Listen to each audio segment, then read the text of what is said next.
Hey everyone, welcome back to Corporate Decoder, the place where we break down the big financial stories, and today we are diving into ePlus Inc.'s 2025 proxy statement. Get ready because we are about to unpack what their leadership is telling shareholders about the company's performance and future plans. This filing is essentially a roadmap for their upcoming annual shareholder meeting, giving us a peek at who's running the show and what they're being paid for it. But more importantly, it shines a light on how the company is actually doing financially.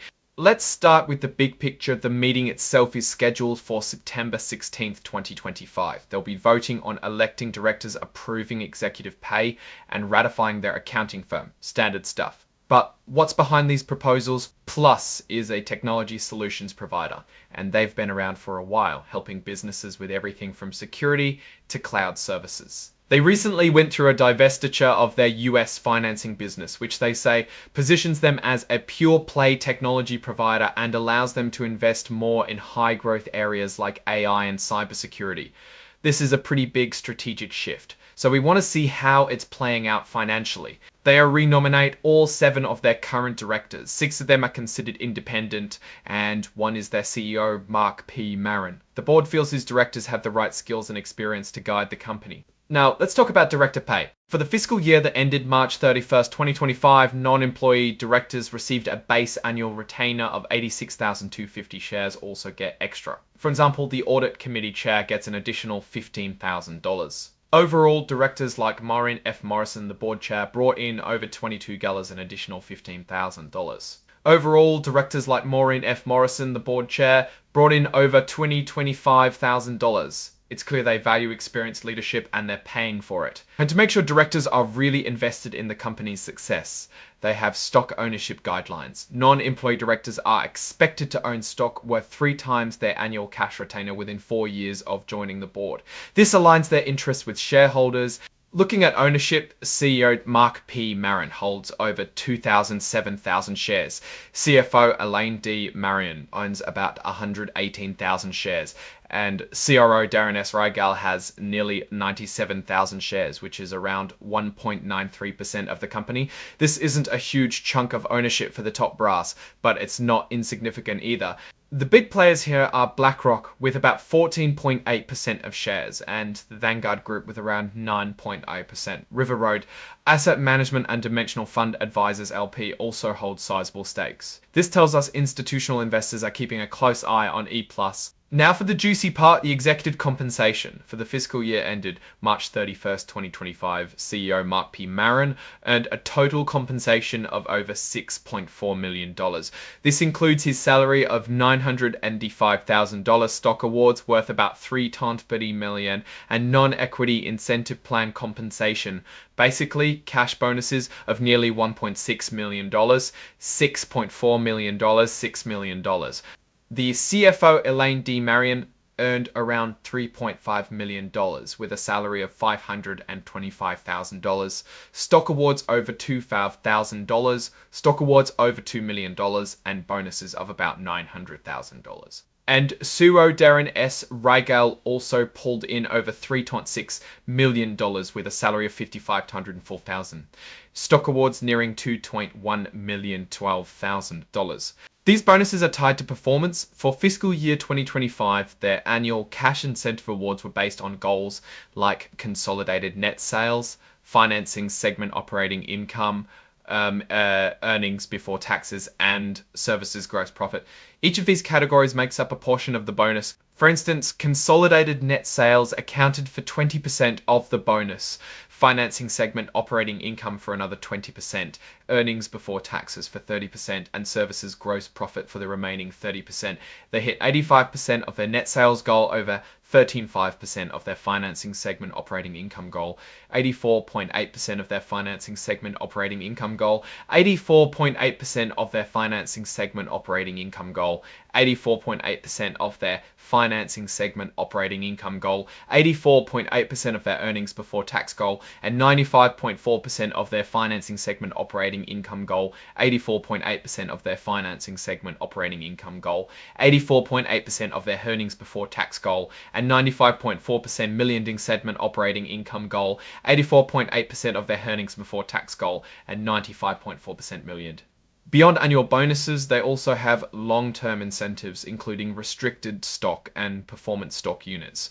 These are designed to keep executives focused on the company's long-term growth. For example, CEO Marin received restricted stock awards valued at nearly $2.2 million and performance stock units valued at about $800,000. These awards typically vest over 3 years or are paid out based on performance over a 3-year period. This table lays out those long-term awards. For performance stock units, the payouts can range from 0% to 200% of the target award, depending on achievements in operating income growth, net sales growth, and relative total shareholder return. For cash performance awards, it's similar, with payouts ranging from 0% to 50% of the target based on operating income and net sales growth. As of March 31st, 2025, the executives still had a significant amount of unvested equity. CEO Marin had over 69,000 shares of restricted stock and over 18,000 performance stock units that hadn't vested yet, collectively worth over $5.3 million. This shows the company is heavily invested in incentivizing long-term performance and retention through equity. The filings detail severance packages, which is pretty standard in case of termination without cause or for good reason. CEO Marin would receive 18 months of base salary, while the CFO and COO would get 12 months. Plus, they get continued health benefits for a period. In case of a change in control, which means a buyout or merger, unvested stock and performance units can accelerate or be paid out, ensuring executives are incentivized to stay during uncertain times. This section is critical. It compares the compensation actually paid out to executives with the company's financial performance. For 2025, the CEO's total compensation was $6.4 million, but the compensation actually paid according to SEC rules, which accounts for changes in the value of stock awards, was about $5.1 million. For non-CEO executives, compensation actually paid averaged about $28 million. For non-CEO executives, compensation actually paid averaged about $2.8 million. The company's net income was about $108 million in 2025. Comparing this to executive compensation is really what this section is about. It shows how much of the company's profits are going to its top brass. Even though the company's net sales decreased slightly, their services revenue went up significantly and overall gross profit increased. Operating income was $141 million.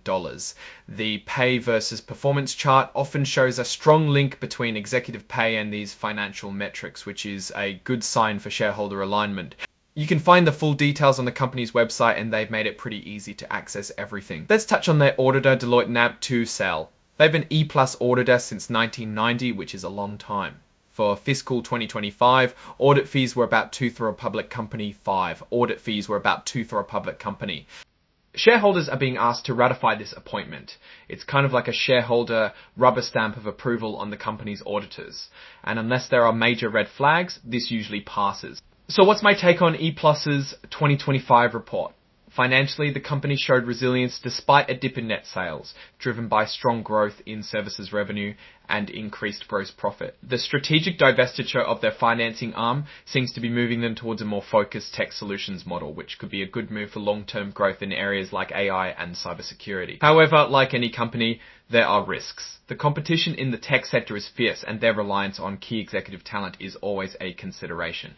Executive compensation is high, but much of it is tied to long-term performance through stock and performance units, which is a positive sign for shareholder alignment. Overall, ePlus appears to be navigating a strategic transition reasonably well, with a compensation structure that aims to reward and retain top talent while focusing on key performance indicators.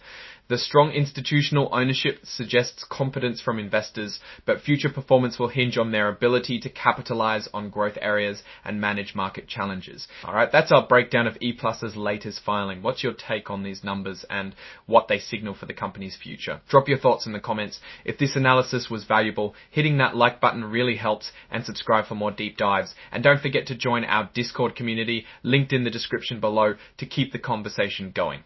Thanks for watching. See you next time.